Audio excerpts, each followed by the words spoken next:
He stood in the middle of a crowded Atlanta mall. The air smelled like food court grease and cheap perfume. He was just a little kid in baggy jeans, but people stared at him like he was royalty. Girls followed him past the shoe stores. He did not have a hit song yet. He did not even have a record deal. He just had a swagger that money cannot buy. It was the early 90s. The rap game was getting younger. Stars like LL Cool J got signed at 16. Foxy Brown was 14, but this boy was barely out of elementary school. He met his best friend in the first grade. They danced around the playground for fun. They had no idea a genius named Jermaine Dupri was watching them from the shadows. Here is the deal. Jermaine saw the crowd. He saw the magnetism. He asked them one simple question. That question changed hip-hop forever. It turned two regular kids into global icons. They flipped their clothes backward. The zipper faced the rear. The pockets faced the front. The world went crazy. They released Jump and Touch the Sky, but gravity pulls hardest on those who fly the highest. The heat in Atlanta hits you like a heavy blanket. It rises off the asphalt. It sticks to your skin. In August of 1978, a new sound entered this humid world. Chris Kelly took his first breath. He was small, but his presence was loud. He was born into a city that was finding its own voice. New York had the rhymes. Los Angeles had the gangsta attitude. But Atlanta had something else. It had soul, it had grit, and it had a rhythm that moved a little differently. Chris Kelly grew up soaking in this sound. His mother did not play nursery rhymes. She played the heavy hitters. The house shook with the boom bap of Run DMC, the smooth flows of Eric B., and Rakim filled the living room. The magic of Michael Jackson spun on the turntable. The music was not just background noise. It was a teacher. It was a father figure. It was a map to a bigger world. Music gets into your bones when you are that young. It shapes how you walk. It changes how you talk. Chris Kelly was a student of the beat before he could even do long division. But here is the deal. Talent is lonely without a partner. Even Michael Jordan needed Scottie Pippen. Chris met his other half in the first grade. His name was Chris Smith. They called him Daddy Mac. Kelly was Mac Daddy. It was like looking in a mirror. They had the same energy. They had the same drive. By the third grade, they were not just classmates. They were a group. Picture two little boys in an Atlanta schoolyard. They are not playing tag. They are not pushing swings. They are rapping. They are dancing. They are mimicking the moves they saw on television. Other kids laughed. Teachers told them to sit down, but the hunger was already there. They performed for anyone who would look. They turned the cafeteria into a concert hall. They turned the street corner into a stage. They were underdogs in a game meant for grown men. The rap world in the early 90s was tough. It was hard. It was full of gold chains and angry lyrics. Teenagers like LL Cool J had cracked the door open. Foxy Brown kicked it down at 14. But these two were just children. They were barely tall enough to ride the roller coaster. They did not have money. They did not have connections. They just had the mall. The mall was the center of the universe. It smelled of fresh popcorn and new sneakers. It was loud. It was chaotic. It was the place to be seen. Chris and Chris spent their days there. They walked past the glass windows. They looked at clothes they could not buy. They soaked up the attention. People watched them. It was strange. They were just kids in jeans and t-shirts, but they walked with a purpose. They had a natural swagger. Girls whispered as they walked by. Older kids stopped and stared. They had the it factor, and they did not even have a song on the radio yet. Then came the day that changed everything. It was just a regular afternoon. The mall was packed. The air conditioner hummed against the Georgia heat. The boys saw something that stopped them in their tracks. It was a music group called Silk Times Leather. They were local stars. They had the look. Standing next to them was a young man with big glasses and a serious face. His name was Jermaine Dupri. Here is where the story twists. Most kids would be too scared to approach. Most kids would hide. But Chris and Chris were not most kids. They walked right up to the group. They asked for autographs. They just wanted a piece of paper signed by someone famous. But Jermaine Dupri was not looking at the paper. He was looking at the crowd. He saw the way people looked at these two little boys. He saw the magnetic field around them. It confused him. These kids were nobodies. They had no record deal. They had no music video. Yet, the crowd followed them like they were the kings of the food court. Jermaine had to know why. He leaned down. He looked Chris Kelly in the eye. He asked a simple question. What do you do to get these people's attention like this? The answer was pure gold. It was innocent. It was arrogant. It was perfect. We just cool like that. Jermaine Dupri was a genius. He saw the future in that sentence. He did not see two little boys. He saw dollar signs. He saw a global phenomenon. He asked them if they wanted to rap. He asked if they wanted to make a demo tape. They were 10 and 11 years old. They said yes. Jermaine became the architect. He was just a writer and producer then. He did not have a big record label. He was shopping their tape around town. He needed a hook. He needed something that would make people stop and stare, just like they did in the mall. The group needed a name. They started with Chris Chris. It was simple. It was cute, but it wasn't a hit. Then Jermaine thought about it. Two kids, crossing paths, crossing over, crisscross. But a name was not enough. They needed a look. The style at the time was baggy clothes. Everything was oversized. Jermaine looked at the jumpers the boys were wearing. A crazy idea popped into his head. Turn them around, he said. The boys looked at him. Put their pants on backward, put the shirt on backward. It sounded insane. It was uncomfortable. The zipper was in the back. The pockets were in the front. It made walking hard. It made sitting down even harder. But they trusted him. They put the clothes on backward. They walked back into the mall. The reaction was instant. Heads turned. Jaws dropped. People pointed. They laughed at first, but then they stopped laughing. They started looking, really looking. It was different. It was bold. It was a statement. Jermaine smiled. He knew he had lightning in a bottle. By 1992, he secured a deal with Rough House Columbia. They went into the studio. The beat dropped. The sample looped. Chris Kelly stepped up to the microphone. He channeled all that energy from his mother's living room. He poured all that swagger from the mall into the lyrics. They recorded a song called Jump. It was infectious. It was explosive. It climbed the charts like a rocket. It stayed at #1 on the Billboard Hot 100 for 8 weeks. It sold over 2 million copies. Suddenly, everyone wanted to be like them. Kids in suburbs, kids in cities. They all turned their jeans around. They all wanted to be cool like that. But wait, it gets worse. Success is a bright light. It attracts everyone. It attracts fans. It attracts money. But it also attracts trouble. Rumors started to fly.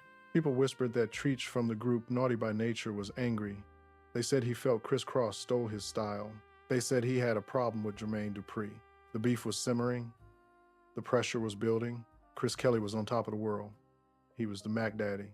He had the fame. He had the fans. He had the backward genes. But he was still just a child living in a man's world. And the music business has a way of eating its young. The sun was shining bright on Atlanta, but storm clouds were gathering on the horizon. The higher you jump, the harder you hit the ground. And Chris Kelly was jumping higher than anyone else. The needle dropped on the vinyl. The horn blared. The beat kicked in like a mule. In 1992, you could not turn on a radio without hearing that sound.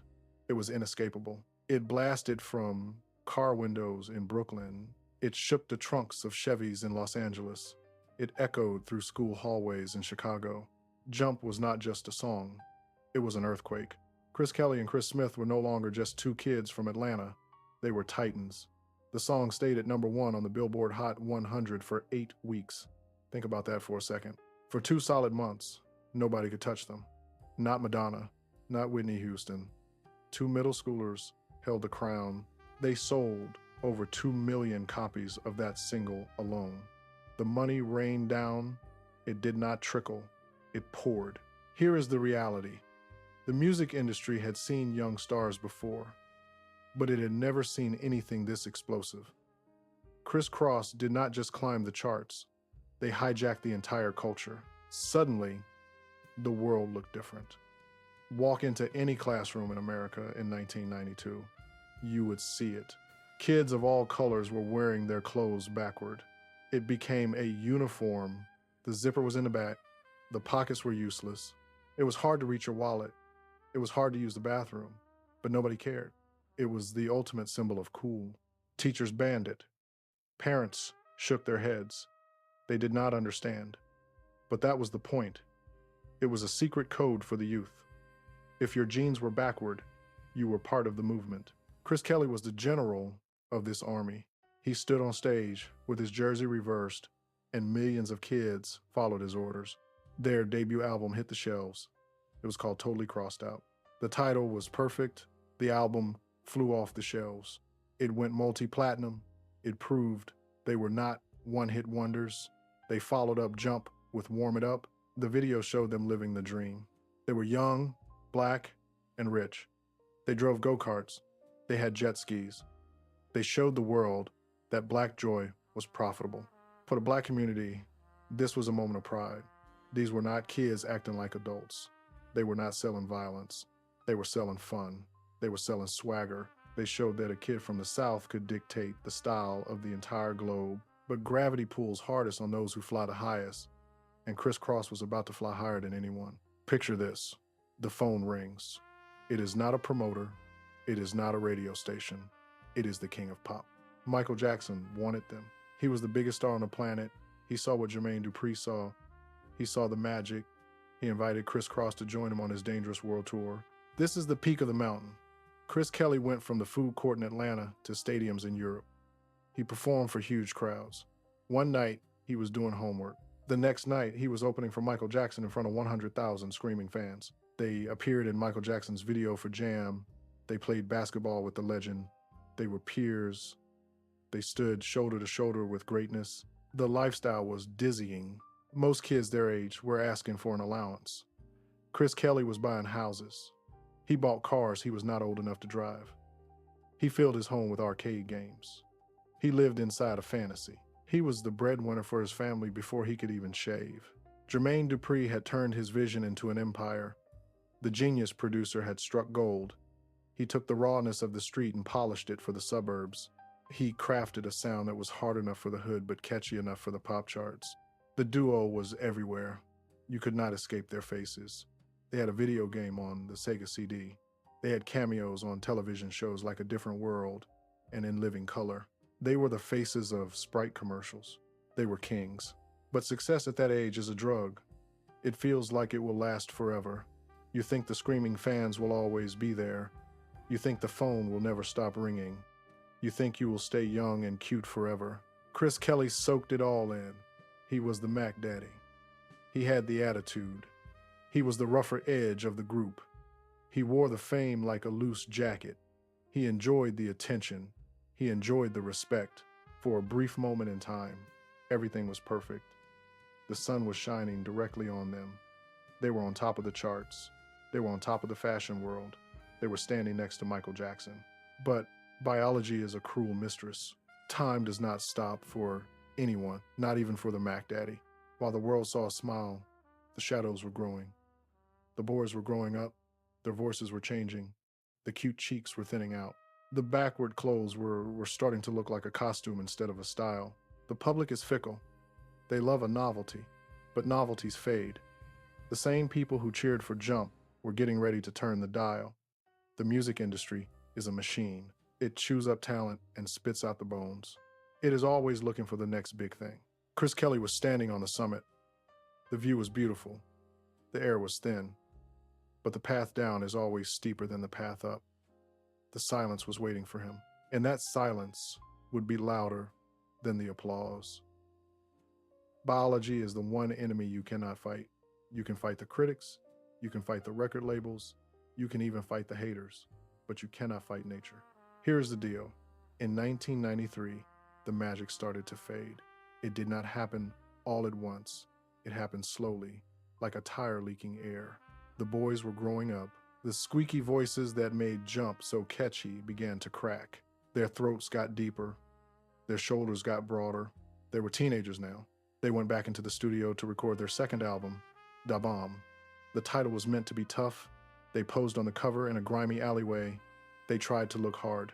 They tried to grow up with their audience. The album went platinum. It sold 1 million copies. For most artists, 1 million copies is a dream. But for Criss Cross, it was a warning. Their first album sold 4 million. The audience was shrinking. The fever was breaking. The world of hip-hop was changing fast. The fun, party vibe of 1992 was gone. A new sound was taking over. Dr. Dre and Snoop Dogg released The Chronic. The music became slower. It became darker. It was about lowriders and gang life in Los Angeles.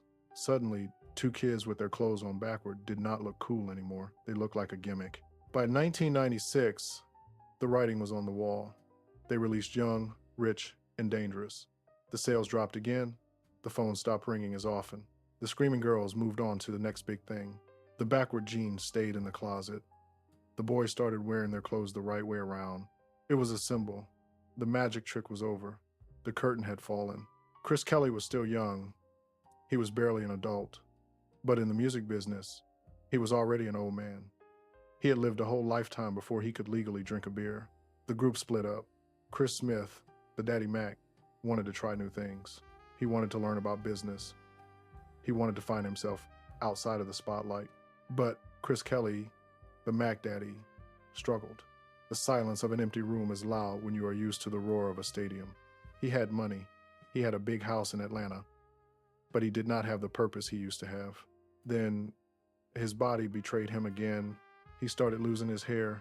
Patches of his scalp became bare. It was a condition called alopecia. For a young man who was once a fashion icon, this was a heavy blow. He was the trendsetter. He was the one everyone looked at. Now, he felt like he had to hide. Rumors started to fly. People are cruel. They whispered that he had cancer. They whispered that he was dying. He wasn't dying. He just lost his hair. But the whispers hurt. He stopped going out as much. When cameras caught him, he was always wearing a hat. He pulled the brim down low. He tried to disappear. Pain needs a place to go. If you do not let it out, it eats you from the inside. Chris Kelly found a way to numb the pain. He turned to drugs. It started small, just something to take the edge off, just something to make the quiet nights go by faster. But drugs are a trap. They promise you peace, but they sell you slavery. He started using a mixture of cocaine and heroin. On the streets, they call it a speedball. It is a dangerous game. It creates a high that feels like flying, but the crash is devastating. Years went by. The 90s turned into the 2000s. The world moved on. New stars rose. Jay-Z, Eminem, 50 Cent. The name Criss Cross became a trivia question. It became a memory of a simpler time. Chris Kelly lived in his big house. He was surrounded by his platinum plaques. He was surrounded by photos of him with Michael Jackson, but the house was full of ghosts. He was trapped in the past. The drugs became his best friends. They did not judge him. They did not care if his album sold or flopped. But wait, there was one last spark. In February of 2013, the phone rang. It was Jermaine Dupri. He was celebrating the 20th anniversary of his label, So Def. He wanted the boys back together. He wanted one last show. Chris Kelly said yes. He walked onto the stage in Atlanta. The crowd roared. For a few minutes, it was 1992 again. He wore the backward pants. He held the microphone. He rapped the lyrics to Jump. The energy was there. The love was there. But if you looked closely, you could see the truth. He looked frail. He looked tired. The years had been hard on him. He was sweating. He was fighting to keep up. The show ended. The lights went down. The applause faded. He went back home. He went back to the silence. Here is the tragedy. Everyone thought this was a comeback. They thought this was a new beginning, but it was actually a goodbye. On May 1st, 2013, the sun rose over Atlanta. It was a beautiful spring day, but inside Chris Kelly's home, something was wrong. His mother called him. He did not answer. Paramedics rushed to the scene. They found the Mac Daddy unresponsive. The house was quiet. There was no music playing. There were no fans screaming. There was just the cold reality of addiction. They tried to save him. They rushed him to the hospital, but it was too late. The official report came back. It was an overdose. The mixture of drugs had stopped his heart. He was 34 years old. The news hit the internet like a bomb. People could not believe it. They remembered the little boy in the mall. They remembered the joy. They remembered the dancing. They did not want to think about the pain. They did not want to think about the lonely nights. Chris Kelly touched the sky. He jumped higher than anyone. But the world is a heavy place. It pulls you down. He gave us the soundtrack of our youth, but he paid for it with his life. The music stopped. The legacy remained, but the boy who lived backward was gone. The news broke on a Wednesday. It moved faster than any song ever could. It traveled through fiber optic cables and lit up smartphone screens across America. Chris Kelly is dead. People paused. They stood in grocery lines and sat in office chairs. They looked at their phones in disbelief. For a generation of people in their 30s and 40s, a piece of their childhood died that afternoon. The internet flooded with pictures. But they were not pictures of the 34-year-old man who had struggled in silence. They were pictures of a 12-year-old boy. They showed him smiling. They showed him flying through the air in the jump video. They showed him with his jeans backward. Here is the hard truth. The world loved the memory of Chris Kelly, but the world had forgotten the human being. When the news hit, the hypocrisy of fame showed its ugly face. People who had not thought about Criss Cross in 20 years suddenly posted tributes. They wrote kind words on Facebook. They tweeted lyrics. Radio stations played Warm It Up for the first time in a decade. But where were they when the lights went out? Where were they when the hair loss started? Where were they when the drugs took hold? We cheer for the rise. We watch the fall. Then we mourn the tragedy. It is a cruel cycle. Jermaine Dupri was devastated. He was the architect. He built the castle, but he had to watch the king fall. He released a statement to the press. He said Chris was the life of the party. He said he was a star. But you could feel the pain between the lines. He had lost a son, but the most painful moment came from the other half. Chris Smith, the Daddy Mac, lost more than a group member. He lost his brother. They were not related by blood, but they shared a soul. They shared a playground in the first grade. They shared a stage in front of Michael Jackson. Now, Smith had to walk alone. Critics looked back at the legacy. They finally gave Criss Cross the respect they deserved. For years, people called them a gimmick. They said the backward clothes were silly. They said they were just cute kids. They dismissed them as a fad. But looking back, the experts saw something different. They saw pioneers. Criss Cross proved that hip-hop could be young. They proved it could be fun without being soft. They paved the road for Bow Wow. They cleared the path for Lil Romeo. Every young rapper who got a deal before they could drive owes a debt to the Mac Daddy. But there's a darker lesson here. The music industry is a machine that runs on youth.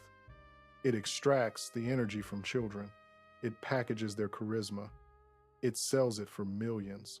Chris Kelly gave everything he had. He gave his childhood. He gave his image. He gave his privacy. In return, he got money. He got fame. But those things cannot fill the hole when the cheering stops. The autopsy told us how he died. It was a mixture of drugs. It was a speedball. But the real cause was much deeper. He died from the pressure of a life lived backward. Most people grow up, make mistakes, and then find success. Chris Kelly found success first. He reached the mountaintop before he finished middle school. He had to grow up while the whole world watched. He had to figure out who he was after he had already been an icon. Gravity pulls hardest on those who fly the highest. The video for Jump is still on YouTube. You can watch it right now. Millions of people still watch it every year. In the video, Chris Kelly is frozen in time. He is forever young. He is forever cool.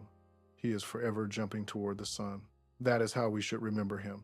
Not as the man who fell, but as the boy who taught the world how to fly. The music fades out. The screen goes black. But the rhythm stays in your chest. Because real legends never truly die. They just cross over. The funeral is over. The flowers have wilted. But listen closely to the radio. Look at the fashion on the street. Chris Kelly is not really gone. Here is the deal. Before Criss Cross, hip-hop was a grown man's game. It was serious. It was tough. It belonged to the streets of New York and the gangs of Los Angeles. Chris Kelly changed the rules. He showed the world that a kid could hold a microphone. He proved that a 12-year-old could command a stadium. He kicked the door open. Without the Mac Daddy, there is no Bow Wow. Without Chris Cross, there is no Lil Romeo. He paved the road for every young black star who came after him. He showed the industry that youth was a superpower. And then there is the style. You cannot talk about the 90s without seeing that image. The oversized jersey, the backward jeans. It was more than a fashion statement. It was a flag. It told the world that Atlanta had something to say. It was a symbol of rebellion. It was a symbol of joy. Even today, 3 decades later, that image represents a golden era. But gravity pulls hardest on the heart. We watched him grow up. We watched him fly. And sadly, we watched him fall. His story is a warning. It reminds us that fame is a shiny object, but it is cold to the touch. The applause feels good, but it does not hug you back at night. Chris Kelly gave us his childhood. He sacrificed his privacy to make us dance. Picture this. Somewhere right now, a DJ is playing that record. The horn blasts, the beat drops, the floor shakes. People run to the dance floor. They throw their hands in the air. For 3 minutes, nobody cares about their bills. Nobody cares about their pain. They just jump. That is the real legacy. The pain is gone now. The drugs are gone. The loneliness is gone. Only the joy remains. Chris Kelly captured lightning in a bottle and gave it to the world. He left a mark that time cannot erase. Where were you the first time you heard that beat drop? Did you ever wear your clothes backward just to feel cool? Share your memories in the comments below. Let us keep his name alive. Some stories end without closure, but dignity doesn't need applause.